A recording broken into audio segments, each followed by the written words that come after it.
Hey, what's happening, everybody? It's your old pal, Mr. Butter, coming back at you again.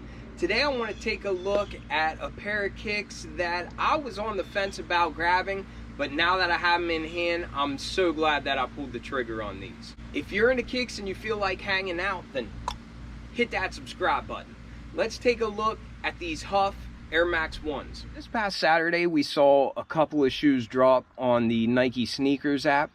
I was actually going to grab those pink 11s. It was a women's release, but I was going to get them in my wife's size if my local Finish Line had them. It was a crazy week, so I wasn't able to check with them before the weekend to see if they had them in store. I called them Saturday morning, and they said they did not get the Jordan 11s in. They also didn't get those Dune Red 12s in, and I'm not sure that I would have even grabbed them, but I just like to see what they're getting in stock, so I have the option. I wasn't going to grab this pair if I could have gotten those pink 11s for my wife, but whenever they said that they didn't have those at my local Finish Line, I got on sneakers and I saw that these were still available, and I kind of had it planned in my mind anyway. I just figured whichever way it worked out, I'd be grabbing a pair of kicks, whether it was for my wife or for me. But it looks like I lucked out with this one, because by the time I called Finish Line, it was probably 10 after 10, somewhere around there. But I got on the sneakers app and I was a little bit nervous, thinking that these would have been gone. They still had just about all sizes left. And I know if you go on and look now, most of them are sold out. But I kind of thought that these would disappear a little bit faster. We first saw this colorway and this version that I'm going to review in 2004. So this is like the 20th year celebration of this shoe, sort of. This is the original colorway that dropped, but then the orange and the pink pairs were more limited, and I think they were limited to boutiques and that sort of thing. I don't think you could get them on sneakers. Maybe some places online had them.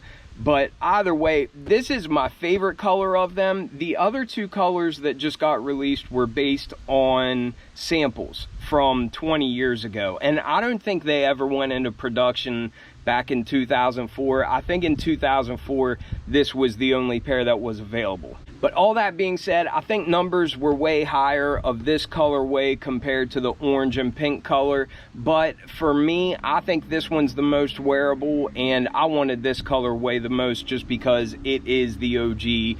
It's the same colorway that came out 20 years ago, and I just think it looks cool. We have some special packaging for it. You can see just a plain cardboard finish with HUF and a swoosh down there in the corner. And then on the other side, we have this cool green color. I think they call it pear green, but it matches the shoes. And there's also little stars there at the bottom. I don't know if you can see that or not. It's almost like a glossier finish for those little stars. The tag says Nike Air Max 1 SP.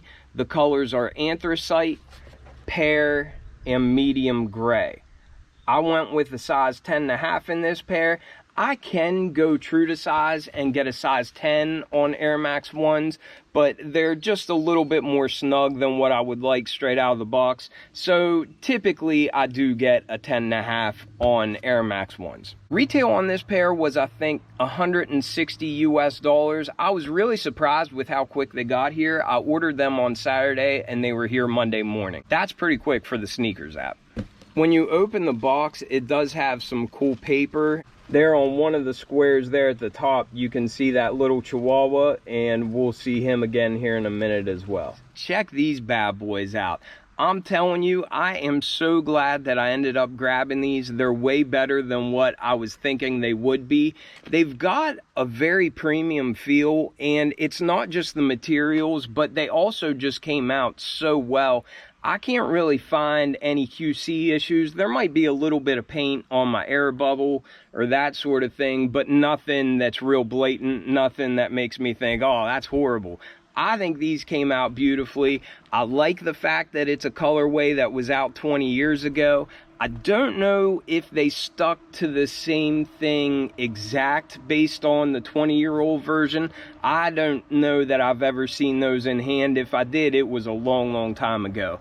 But I think these things are great. Those different gray scales will make it really easy to wear, and I just love that accent color of that pear green.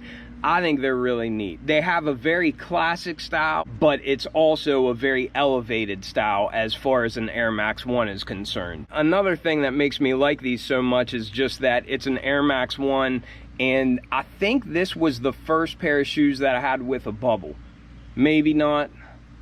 Actually, I think a pair of Air Flights was the first pair that I had with a bubble. When I was in school, if you had a pair of shoes that had that visible air unit in it, then you were a pretty cool guy, no questions asked. I didn't have Jordans when I was a kid, but I did have silhouettes like this, just because they were more affordable. I think because this is a silhouette that I liked so much when I was a kid, and I had pairs of Air Max 1s in high school, there's definitely a level of nostalgia that goes along with this silhouette. Before I forget to mention, they came with these black laces that had the green accents on the side. I made the comment to my wife that I would probably swap them out for the plain black laces that came with it, and both her and my daughter said that they preferred the laces with the green on there. Let me know which laces you would go with. I just feel like there's enough green accents on the shoe already. It doesn't really need that pop of color on the laces, but let me know if you agree or disagree. One other extra that it came with is in this little plastic bag, and it does have HUF printed on it. But this is a little dog keychain. It looks like that little Chihuahua that was in the pictures. And here's a look at that little Chihuahua. I think that's pretty cool. I always like getting little extras like that, so I appreciate them including that with the pair of shoes. We have a pretty standard Air Max 1 tread pattern. It's got the waffle traction there in the front. The back of it always kind of reminds me of like a car tire or something like that, but it's got some Nike Air branding. And the heel has black traction up under the forefoot where we get that waffle tread. It's a gray color. And then at the very front and wrapping up to the toe, we have that pear green. As we come up to the midsole, it's pretty standard, pretty plain, but it's all in this nice gray foam, and that's surrounding a green visible air unit. I really like whenever they put a little pop of color inside the air unit like that. I just think it's a nice little accent.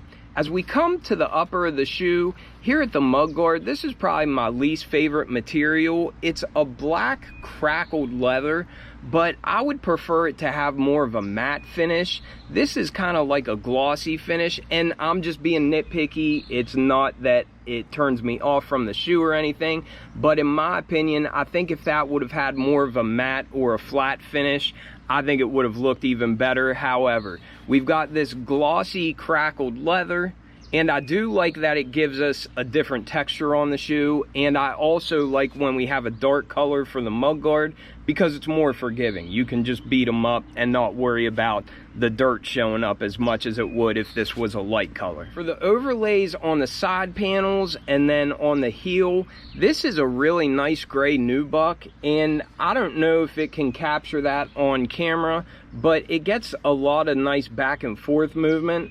Sometimes that's hard to see, but it feels like a very nice material. We also have that gray nubuck here on the heel where you see that Nike Air branding as well. For our swooshes, we have a really premium feeling pear green leather, and I like that they gave us a good material and not just something synthetic for those swooshes. For the base of the shoe, we have a very smooth gray leather, and this feels like a really premium material. It's very soft, but it does feel like it's probably a thick cut.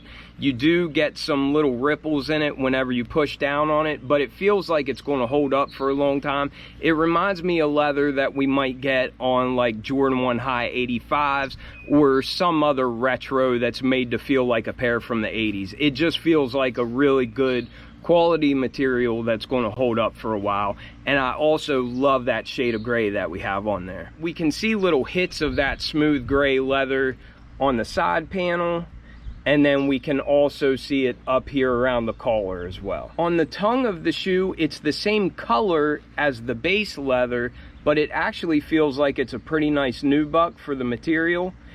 And it's in a nice light gray color, and then we have co-branding on that pear green tongue for HUF and Nike. It looks like our sock liner is pear green to go along with the rest of the accents, and then down on the insole it's pear green, and we also get some HUF and Nike branding on that as well. But that was a pretty quick look at these HUF Nike Air Max 1s. I love this colorway. I'm glad that I ended up not grabbing the pink Jordan 11s and I was able to get these instead. If they're still sitting around and you're thinking about grabbing these, I would encourage you to pull the trigger if you have the funds to do so, because this is a really well done shoe.